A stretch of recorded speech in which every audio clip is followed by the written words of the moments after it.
le 16 avril à Cotignac et aux Tournettes.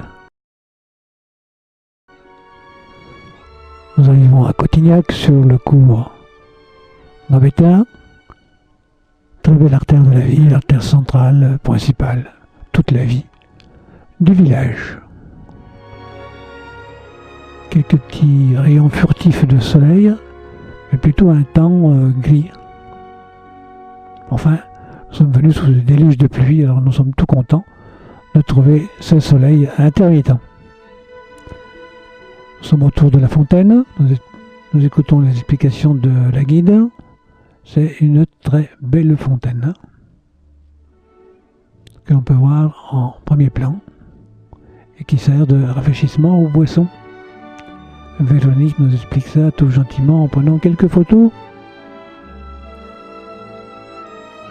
À Cotignac, ces belles devantures de l'ancien temps, toutes mises en valeur et qu'il nous fait plaisir de retrouver. Souvenirs d'enfance. Une autre place au-dessus de la ville, tout près du rocher.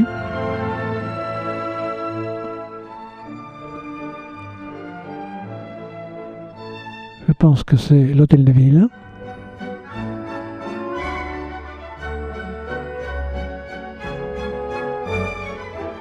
Et nous voici sous le rocher, la montée, mais enfin elle n'est pas pour nous aujourd'hui.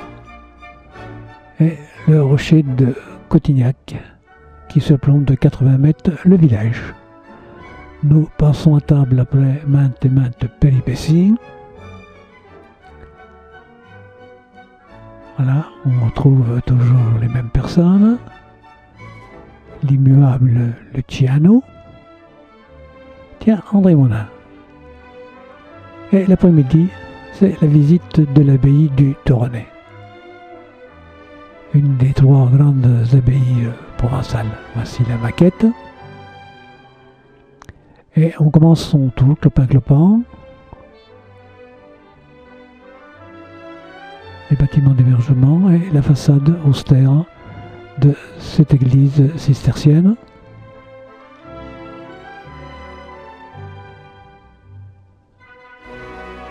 L'intérieur, dénudé à souhait, comme le voulaient les cisterciens. Et le cloître. Le cloître quadrangulaire, avec ses 4 promenoirs, avec les arcades romanes, qui est une des caractéristiques de ce cloître.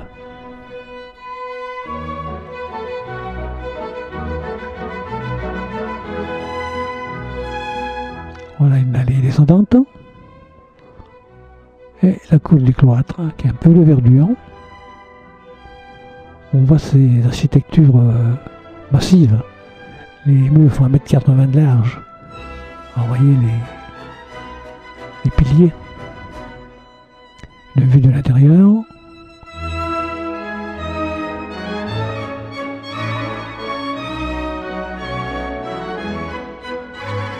Sur le cloître et le clocher.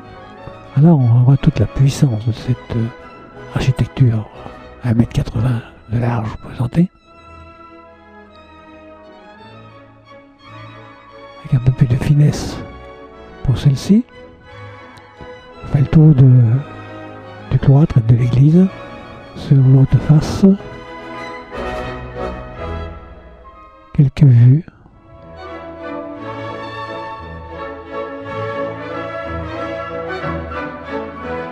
De cette abbaye renommée.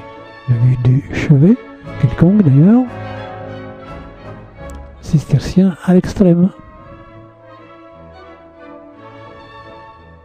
On continue notre tour, on arrive dans la deuxième face, pratiquement du côté de l'entrée.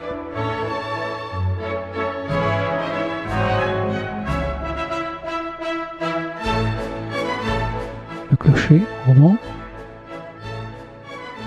avec sa pointe en pierre. Une fontaine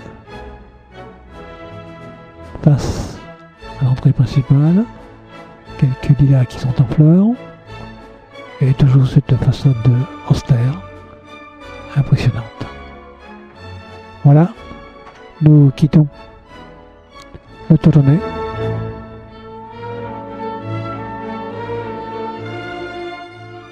Avec une vue depuis la montagne.